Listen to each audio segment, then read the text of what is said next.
तो दोस्तों human resource management के सीरीज़ में आज की इस वीडियो में हम लोग फ्रिंज बेनिफिट्स के डिस्कस करेंगे।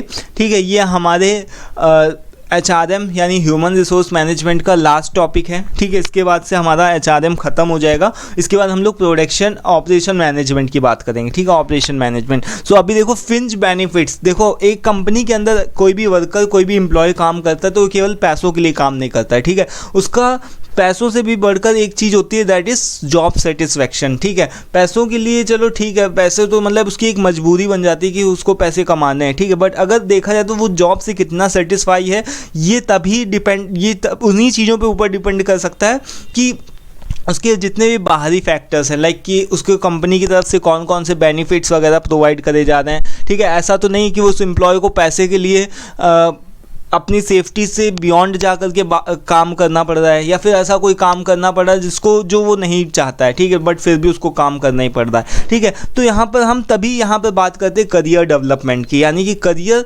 उसका किस तरीके से आगे बढ़ेगा। ठीक है, मान लो जैसे सपोज़ कि आपका इंटरेस्ट है डांसिंग में, सिंगिंग में, ठीक है, इस तरीके की आर्ट्स में, और आपको बना दिया गया एक इंजीनियर। ठीक है, तो वहाँ पर से आपका इंटरेस्ट कहीं ना कहीं लैक होने लगा, क्योंकि आप एक इंजीनियर बन तो जाओगे, पैसे भी कमाने लगोगे, बट वहाँ पर से कहीं ना कहीं आपका जॉब सेटिस्फेक्शन क्या होगा, वो मोरल जो होगा वो कहीं ना कहीं डाउन हो जाएगा। ठीक है, तो यहाँ पर फ्रिंज बेनिफिट्स का सिंपल सा मतलब है कि एम्प्लॉयज़ को आपको कुछ ऐसे भी बेनिफिट्स प्रोवाइड करने हैं जो कि नॉन फाइनेंशियल हो। ठीक है, केवल पैसों से हट करके भी उसको कुछ ना कुछ बेनिफिट्स प्रोवाइड करने हैं। ठीक है, उसको कुछ ऐसे सुविधाएं, पर्क्स, यानी यहाँ पर बताया गया कि पर्क्स और प्री रिक्विजिट्स, यानी कि यहाँ पर कुछ ऐसी शर्तें होती हैं कंपनी की तरफ से जो कि कुछ ऐसी सुविधाएं प्रोवाइड करी जाती हैं जिससे कि एम्प्लॉय जो है वो आपका वर्कर जो भी है वो सेटिस्फाई महसूस करे। ठीक है, उसको बहुत सारी टेंशन होती है, बहुत ज़्यादा टेंशन होती है, तो कभी इवेंट प्लान कर दो, कोई भी तरीके का इवेंट मैनेजमेंट कर दो। यानी इवेंट मैनेजमेंट का आप लोगों ने वर्ड सुना होगा ना कि किसी भी तरीके का इवेंट को प्लान कर दो कि नाच गाना होगा, या फिर इस तरीके से, ठीक है, होली दिवाली में गेम्स खिलाए जाएंगे। ठीक है, या फिर अवार्ड्स डिस्ट्रीब्यूशन का एक आप रख दो। ठीक है, या फिर स्पेशल खाने का दिन रख दो कि आज के दिन आप लोगों को स्पेशल कुछ खाने को मिलेगा। ठीक है, तो ये इससे क्या होता है कि इससे जो भी आपका एम्प्लॉयज़ है वो काफ़ी मतलब आपकी कंपनी के साथ में लॉयल भी रहता है, उसकी सेटिस्फेक्शन लेवल भी हाई रहता है। ठीक है, इन सभी चीज़ों से वो क्या हो जाता है, यानी कि उसका जो दिमाग होता है वो धीरे धीरे क्या होता है, विकसित होता है, और उसका डेवलपमेंट होता है। ठीक है, तो यहाँ पर देखो क्या है कि employee fringe benefits also known as perks and prerequisites. ठीक है, तो आर एडिशनली नॉन वेजेस, इसमें आप कुछ पैसे तो नहीं पे कर रहे हो वर्कर को, अपने मतलब पैसे तो नहीं पे कर रहे हो, बट फिर भी आपका एम्प्लॉय जो भी है वो क्या है, सेटिस्फाई है। ठीक है, तो these benefits go beyond the basic salary and are designed to enhance the employee's job satisfaction. ठीक है, ये बेसिक सैलरी के बियॉन्ड होते हैं, बेसिक सैलरी नहीं होती है। ठीक है, इसके अंदर फ्रिंज बेनिफिट्स के अंदर आपकी बेसिक सैलरी इंक्लूड नहीं होती है, ये बियॉन्ड कुछ और भी चीज़ें, एडिशनल चीज़ें होती हैं जिससे कि एम्प्लॉय का सेटिस्फेक्शन लेवल बढ़ता है। ठीक है, उसकी वेल बींग बढ़ती है और उसका वर्क लाइफ बैलेंस बढ़ता है। ठीक है, जैसे कि आपने उसको छुट्टियां दे दी, उसने कुछ अच्छा परफॉर्म किया, उसने कुछ अच्छा काम किया, तो आपने उसको क्या कर दिया कि उसको 2-4 दिन की छुट्टी दे दी कि जाओ अपने फैमिली और फ्रेंड्स के साथ में अपना थोड़ा टाइम बिताओ जा करके। ठीक है, उसके लिए पार्टी ऑर्गेनाइज कर दी। ठीक है, कोई भी वो कंपनी छोड़ करके जा रहा, कोई अच्छा एम्प्लॉय था तो आपने उसके लिए क्या किया, एक पार्टी को ऑर्गेनाइज कर दिया। ठीक है, या फिर कोई इवेंट को प्लान कर दिया, उसके लिए कुछ खाने की अच्छी व्यवस्था कर दी। ठीक है, तो सम कॉमन एग्जाम्पल्स यहाँ पर कुछ बताए गए हैं, जैसे कि आपने क्या किया, उसका हेल्थ इंश्योरेंस। ठीक है, हेल्थ इंश्योरेंस तो नॉर्मली सभी कंपनियां करवाती हैं। ठीक है,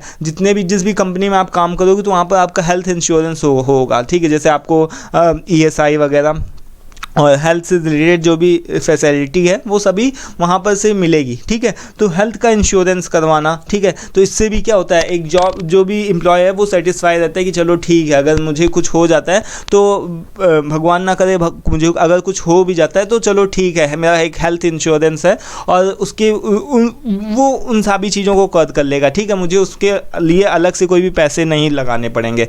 ठीक है, देन यहाँ पर रिटायरमेंट प्लान्स। ठीक है, इसको आप रिटायरमेंट का प्लान्स कर सकते हो, जैसे कि मान लो कि उसके अलग से प्लान्स दे दिए, उसको रिटायरमेंट, अगर कोई भी एम्प्लॉय छोड़ करके जा रहा है कंपनी, या फिर उसका रिटायरमेंट हो रहा है तो उसके लिए पार्टी ऑर्गेनाइज करो, या फिर उसको अलग से कुछ अलग तरीके से उसको कुछ ना कुछ अलग से प्लान करो। ठीक है, जिससे कि वो मतलब खुशी से रह करके वो अपने आपकी कंपनी के लिए काम करता रहे, ठीक है। देन यहाँ पर पेड टाइम ऑफ, ऐसी छुट्टियों को बनाओ जो कि मतलब जिसमें आपको उसको उसके पैसे ना काटने पड़े, ठीक है। जैसे हम नॉर्मली होता क्या है कंपनियों के अंदर कि जो भी एम्प्लॉयज़ हैं अगर वो छुट्टी करते हैं तो हम उसके बदले में उनकी क्या करते हैं, पैसे काट लेते हैं, ठीक है। तो पेड टाइम ऑफ के अंदर क्या होता है कि अगर कोई भी एम्प्लॉय ऐसा है जो कि अच्छा परफॉर्म कर रहा है, वो अच्छा वर्कर है, अच्छा एम्प्लॉय है, तो उसके अंदर हम क्या करते हैं कि एम्प्लॉय को क्या करते हैं, पेड टाइम ऑफ देते हैं। यानी कि हम उसको ये बोलते हैं कि ठीक है तुम 2-4 दिन की छुट्टियां ले लो, उसके तुम्हारे पैसे नहीं कटेंगे। देखो जैसे कंपनियों के अंदर क्या होता है, सैटरडे संडे क्या होता है, ऑफ होता है, ठीक है, या फिर फ्राइडे को भी ऑफ कर दिया, केवल 4 दिन ही काम करवा रहे हैं, ठीक है। तो इस तरीके से देखो, यानी कि यहाँ पर पेड टाइम ऑफ का मतलब कि आप छुट्टियां तो प्रोवाइड कर दो, यानी सैटरडे संडे को उनको छुट्टियां तो दे दो, बट उसके लिए आप अलग से कोई सैलरी वगैरह नहीं काट रहे हो, ठीक है उनकी। देन यहाँ पर क्या है कि flexible work arrangement, flexible work arrangement का मतलब क्या हो गया कि वर्कर्स को ऐसी सुविधाएं प्रोवाइड करो जिससे कि वो क्या करे कि जब मन हो उसका तब आ जाए कंपनी, ठीक है।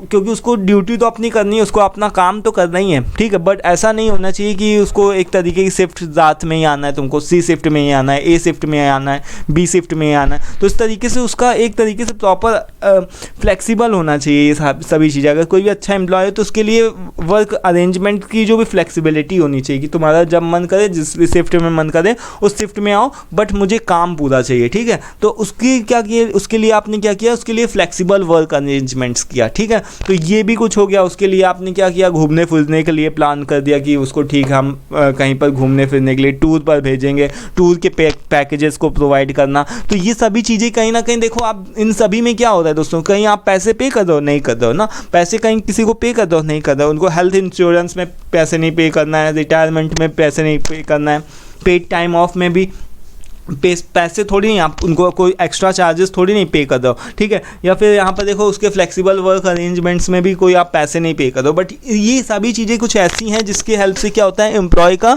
सेटिस्फैक्शन लेवल बढ़ जाता है और उसका कंपनी के अंदर काम करने का और ज़्यादा मन करता है। क्योंकि अगर आप बहुत ज़्यादा तगड़े और बहुत ज़्यादा कि बहुत ज़्यादा रिजिड और बहुत ज़्यादा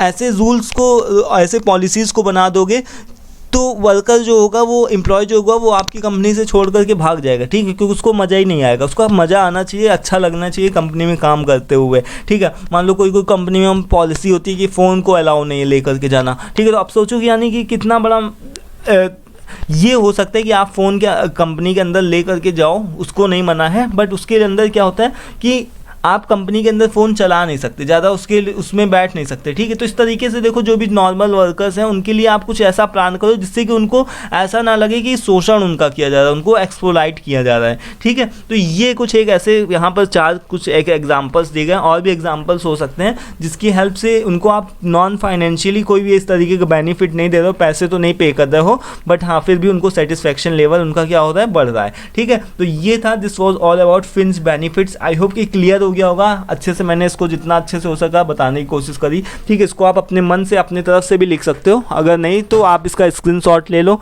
PDF PPT चाहिए तो व्हाट्सअप कर लो, ठीक है।